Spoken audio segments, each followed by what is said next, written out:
Olá, nono ano, bom dia.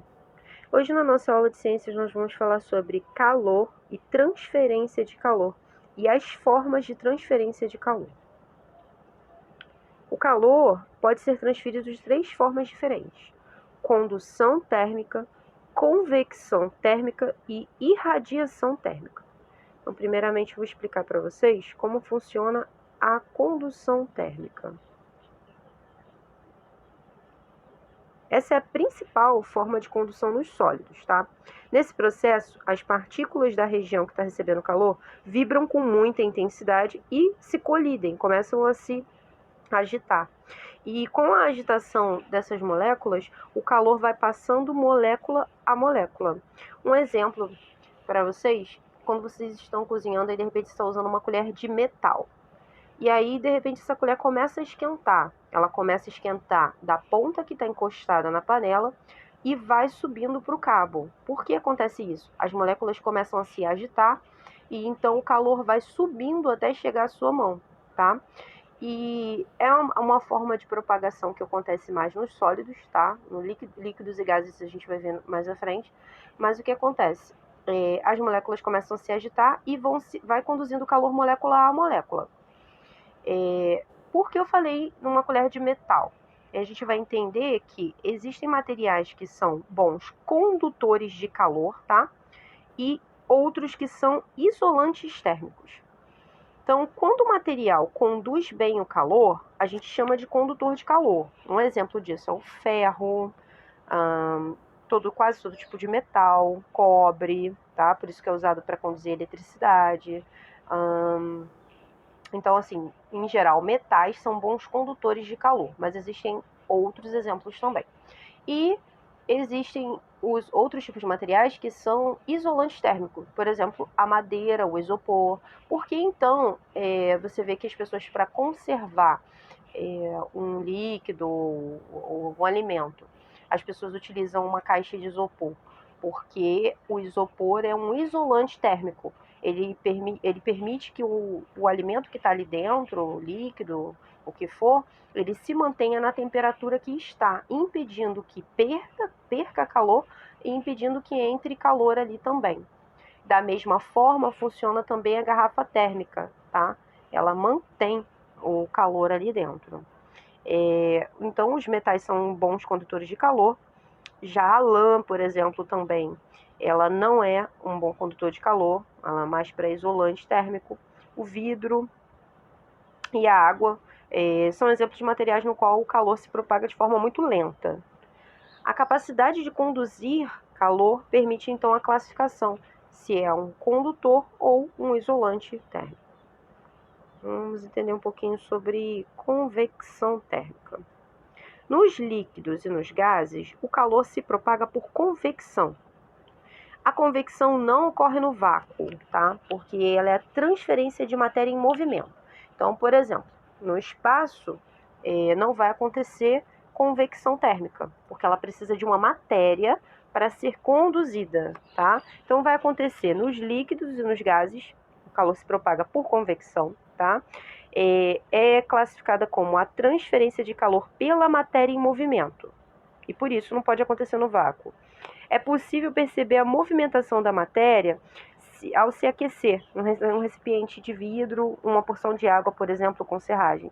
A água, ao ser aquecida, ela se move de baixo para cima e vice-versa. Então, vou dar um exemplo de convecção para vocês. Quando a gente está esquentando água na panela, uma leiteira, qualquer recipiente que está ali em contato com a chama, o calor começa a ser transmitido para a água e a água começa a subir a água quente e descer a água fria. Então vai acontecendo uma convecção, é uma espécie de mistura, tá? Vai se conveccionando, convecção térmica. E dessa forma a matéria vai passando calor, então, até que vai ficar então em equilíbrio térmico, como eu expliquei para vocês na aula passada, que é equilíbrio térmico, né?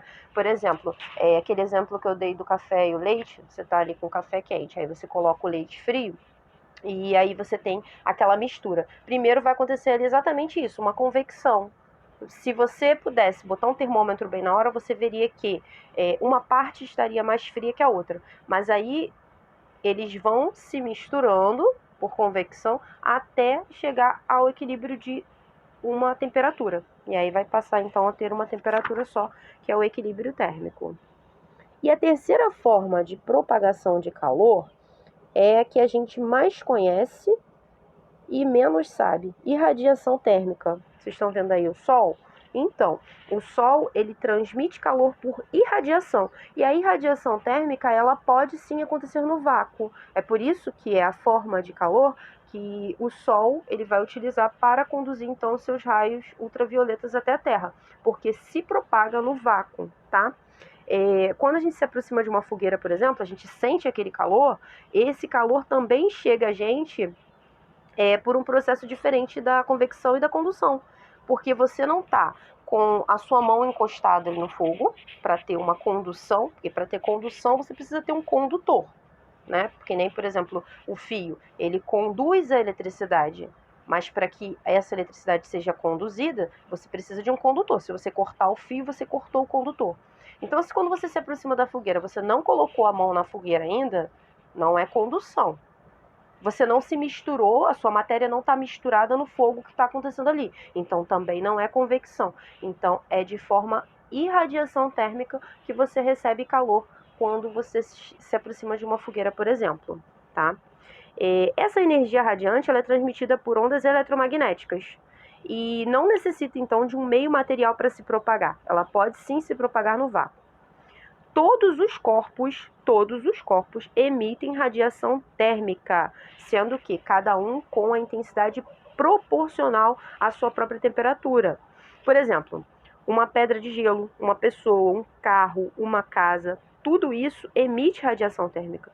As variações de temperatura de um corpo podem ser percebidas por meio de aparelhos capazes de captar as ondas eletromagnéticas emitidas por ele e transformá-la em imagens.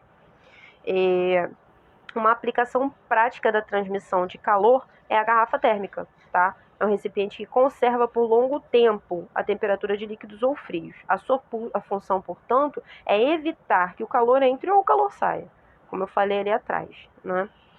Então, vamos entender um pouquinho sobre o processo de dilatação térmica.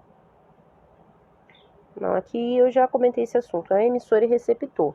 O corpo que emite energia é chamado de emissor e o que recebe, receptor.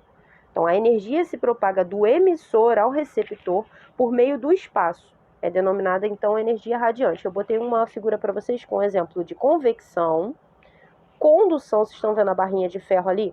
Aí está sendo aquecida ali na ponta, vai chegar o calor até lá onde está a luva. Né? Aqui em cima a mão ela já está em contato com a fogueira. Aí então ela começa a se aquecer por convecção. E a uma certa distância o calor está sendo propagado apenas por irradiação. Mas então vamos passar então para a dilatação térmica.